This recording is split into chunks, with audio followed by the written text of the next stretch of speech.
Assalamualaikum warahmatullahi wabarakatuh. Kami dari kelompok 2 ingin menjelaskan tentang Linux Slangwar dengan beranggotakan 1. Iksan Maulana, 2. Adityanto, 3. Mulia Damayanti Rahmadani, dan 4. Maulana Arif Putra Gunawan. Penjelasannya sebagai berikut.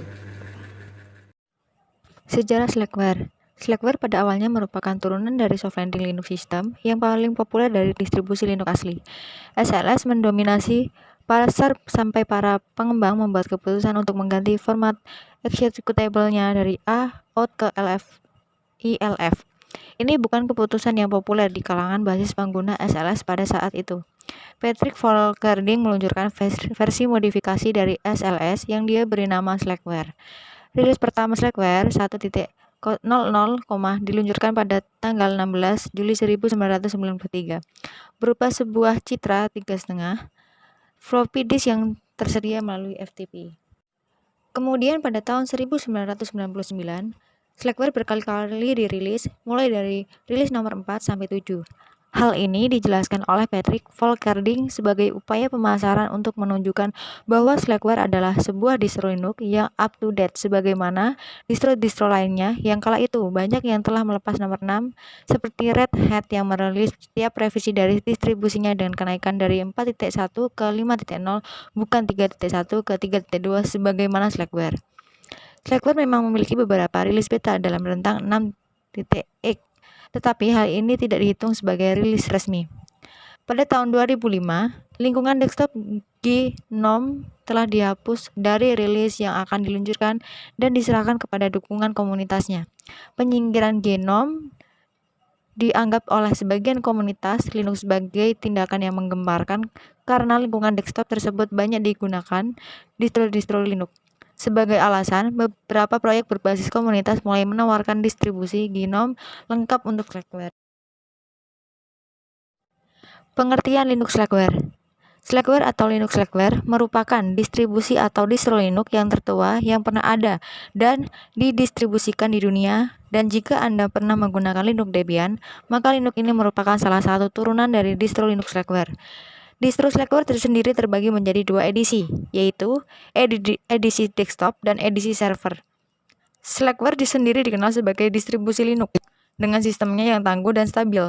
Cukup banyak distro Linux saat ini yang diturunkan dari distribusi Slackware ini, diantaranya yaitu Vector Linux, EASY, Slack, Genwork, dan masih banyak lagi.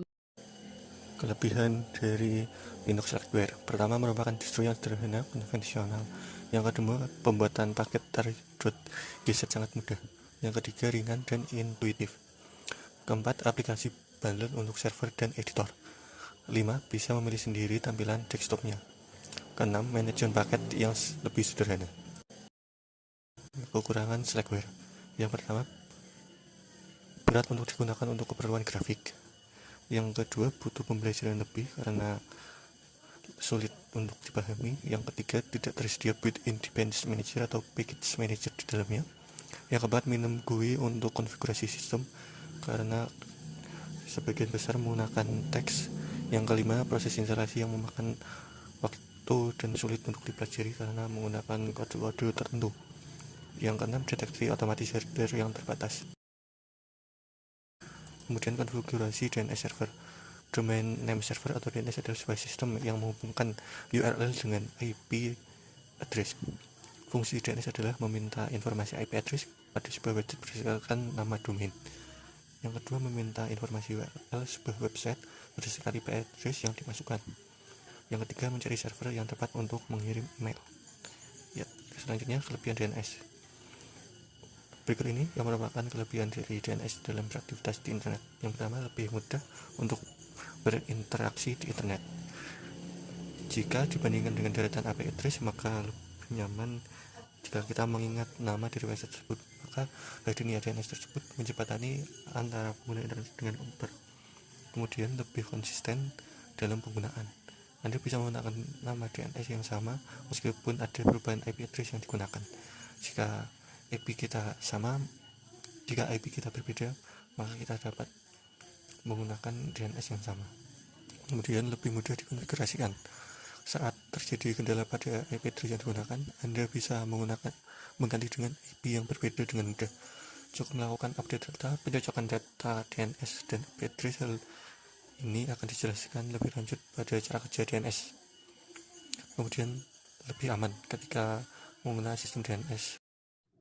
Cara kerja DNS. DNS bekerja dalam tahapan-tahapan, dimulai proses meminta informasi atau DNS query, kemudian dilanjutkan dengan tahapan-tahapan lain seperti DNS recursion, root name server, PLD name server, hingga authoritative name server. Konfigurasi mail server. Mail server adalah sebuah program berbasis cloud computing dalam layanan internet yang digunakan untuk melayani pengiriman atau penerimaan email via jaringan server mail yang sama. Fungsi web server. 1. Membersihkan berbagai cache yang terdapat dalam penyimpanan serta semua dokumen yang tidak terpakai lagi. Yang kedua, melakukan pemeriksaan terhadap sistem security yang berasal dari permintaan HTTP berdasarkan request client atau web browser.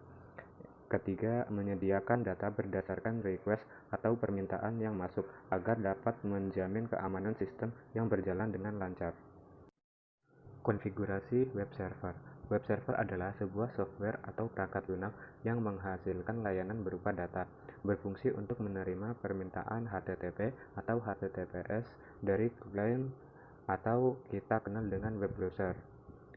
Selanjutnya, ia akan mengirim respon atas permintaan tersebut kepada klien dalam bentuk halaman web.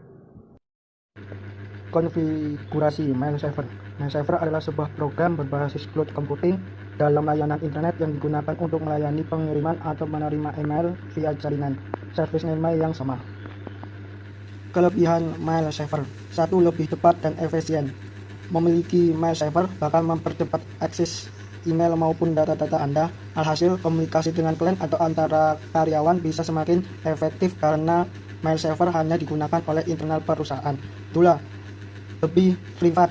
Saat ini, privasi sudah menjelma menjadi elemen penting yang dibutuhkan oleh banyak orang. Dengan investasi mail server, artinya Anda memiliki jaringan sendiri yang hanya bisa digunakan oleh internal perusahaan. Tidak bisa diatasi ketika terjadi kerusakan. Kemudahan dalam proses perbaikan menjadi keuntungan berikut yang bisa kita dapatkan ketika menggunakan mail server. 4. Lebih mudah mengatur akun. Dengan memiliki mail server sendiri, tentu proses pengelolaan akun email akan semakin mudah. Fungsi mail server. 1. Secara garis besar, fungsi mail server adalah sebagai program yang membantu mengatur agar email dapat dikirimkan oleh pengirim sekaligus dapat diterima dengan aman, cepat, dan tanpa kendala oleh penerima email. 2. Cara kerja mail server adalah mengirim email dan menerima email. Namun secara umumnya, cara kerja mail server akan terlihat seperti ini. Tujuan email server. Tujuan dari adanya layanan mail server sendiri adalah untuk membuat jaringan transportasi email menjadi lebih lancar tanpa adanya interupsi dari pihak luar. Tujuan utama dari mail server untuk menampung dan mendistribusikan email dalam sebuah jaringan server. Mail server juga bertugas untuk mengumpulkan, mengolah data dan informasi berbentuk email dari satu server ke server lainnya. Cukup sekian dari kelompok kami. Apabila ada salah, kami minta maaf. Saya akhiri. Assalamualaikum warahmatullahi wabarakatuh. Berikutnya adalah video atau rekaman layar dari pekerjaan kelompok 2.